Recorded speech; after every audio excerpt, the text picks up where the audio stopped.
Good morning, traders. TG Watkins here. It is June 11th, Wednesday, when I'm recording this, and this is going to be for the social media session that I usually put out on Facebook, X, and YouTube. But I am on the road this week, and as you can see here, if you guys didn't see my weekend video, so maybe we didn't get a different crowd, I'm out in the countryside of Denver. So basically, you can see that we got some goats in the background here. And for anybody else who's been wondering how I travel with my setup here, I got my laptop and then I have my two screens on either side. Got the drawing tool here, which is what's allowed me to draw so easily. And I got my nice mouse pad here with our airplane on it, which is pretty fun. So if anybody else has been out there traveling, I know we got pilots and other people who like to travel and also look at the market.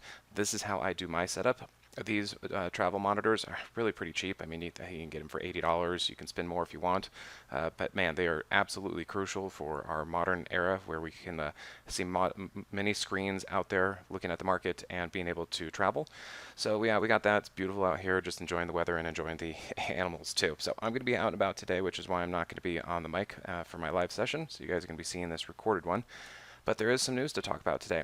It's cool. The CPI came out, and it is cooler. So it basically beat across the board, which is fantastic to see because basically the Fed, Jerome Powell, has been concerned about inflation and tariffs causing inflation.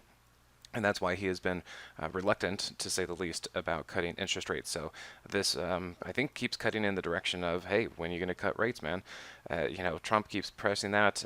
It would help with our debt and servicing that, and so it would help stimulate the economy. Basically, everybody's looking for interest rate cuts, plus every other country, like UK and India and a bunch of other countries out there have been cutting rates too. So we're kind of the last one to do it.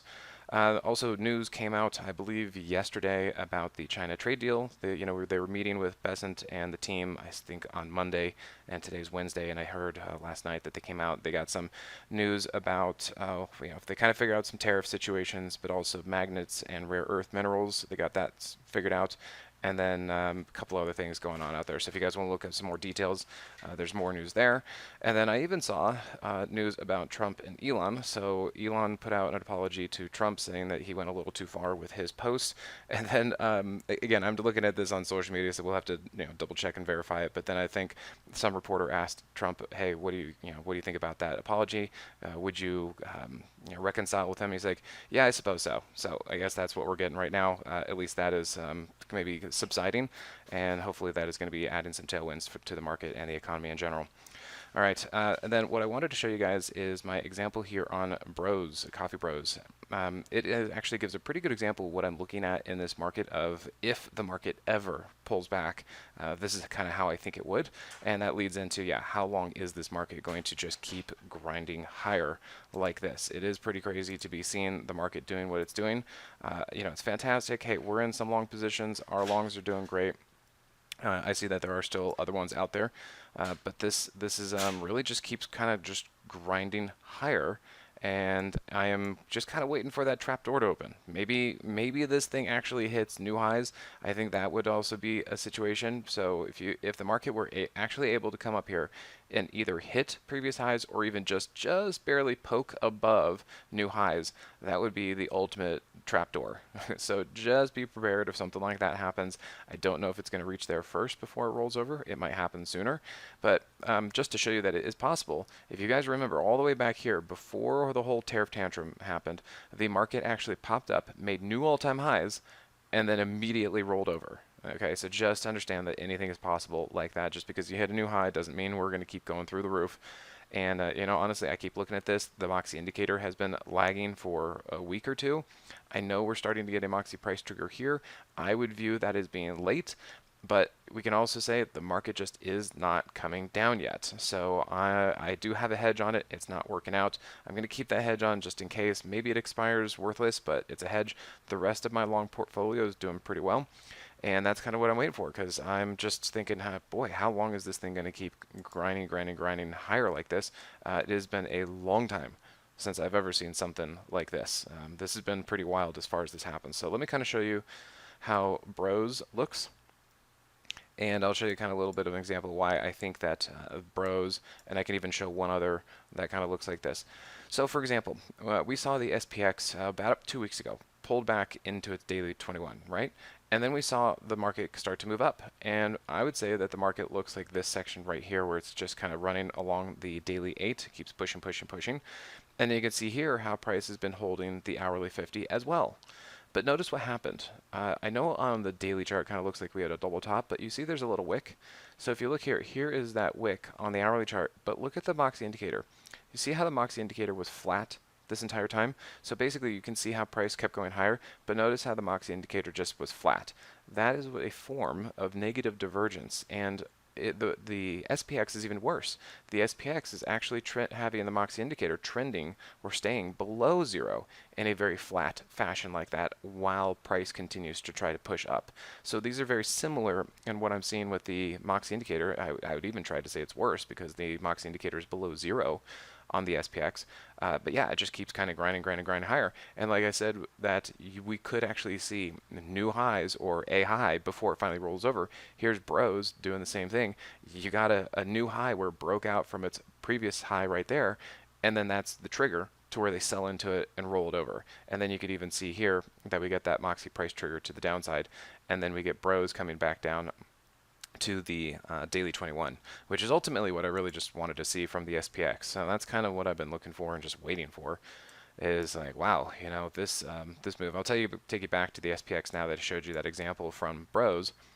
And what you can see here is, you know, we got that first dip here to the 21, and then yes, we managed to break out, but we have been only following the daily 8 EMA. I've been waiting for some sort of pullback to the daily 21, which is down here.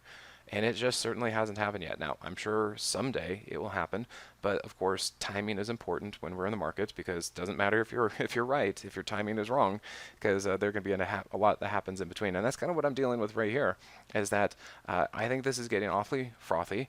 I am very hesitant to keep adding to long positions in through this area, just because this is pretty wild, and I don't know how long it can last. And I would really, really hate to start loading up on long positions when the market is basically here, and a few days after I put on those long positions, the market suddenly pulls back down here, kind of like Bros did. So yeah, I'm a little bit reluctant to do some things right here, but let me kind of show you a few more things while I've got you on the mic. We can talk about coin. I know that it got added to, I think it was the S&P. I think that was the big deal about it. But also just trying to show you guys that I'm seeing some stocks that are doing really, really well. I'm seeing some stocks that are starting to pull back. And so this has been a very mixed market for the last 2 weeks. Basically, before the last 2 weeks, we were killing it. We were having a great time. Everything was moving. Totally nailed it. But now, for the definitely last week and almost 2 weeks, the market has kind of bifurcated. We've been seeing some really strong stuff and then some stuff that is kind of starting to pull back, and coin is one of those that is kind of rested. And you can see here, yeah, it had its really big move. It got really extended on the daily chart, and look at this now, kind of pulling back to the daily 21 and just resting. And you can see that it came in here to some resistance up here. And so this is an example of like where I think, hey, something like this, not ready to go up. And I kind of feel like similar to the market, I'm like, hey, I'm looking for a refresh. I want to see these things come back down, regroup, and then try again later. Now, HIMS is another one. I know a lot of people who keep looking at this and they're waiting for this thing to take off, and maybe it will, maybe it will. But I look at this and say, I am not totally positive that this thing is going to hold the daily 21 and just keep moving up from here. I'm a little concerned. It's either going to take longer, or it might actually break off of the 21 and need to come down just a little bit. The reason I say this is because the hourly Moxie indicator is just not ready, and you can see here that price is really just not holding any moving averages yet. It's still going sideways. So I'm a little bit concerned that there could be some downside, air gap on that. So HIMS is that example. And then Hood, we have been doing great with Hood. This has been a really, really fantastic name. But at some point, all good things kind of need to come to an end, or at least take a pause. And that's another one. So we've been taking some profits all the way up here, and our original entry, I think we got it all the way back down here. Our original entry is all the way back there. So we've just been killing it with Hood and doing really, really well. But it's a little tough to want to go chase this all the way up here. I would like to see if this thing could pull back to the daily 21 or have some sort of significant pullback, because here we have price up and again the Moxie indicator down. And this is one of the things, I don't want to keep chasing this thing to the upside, but I love it. It's been a fantastic name. And then we can even look at SMH. This is the semiconductor ETF. Again, a very, very impressive area. We have been trading SOXL, we've been trading some of the semiconductors in and out as well. And I would say we actually exited our SOXL, SMH trade right here.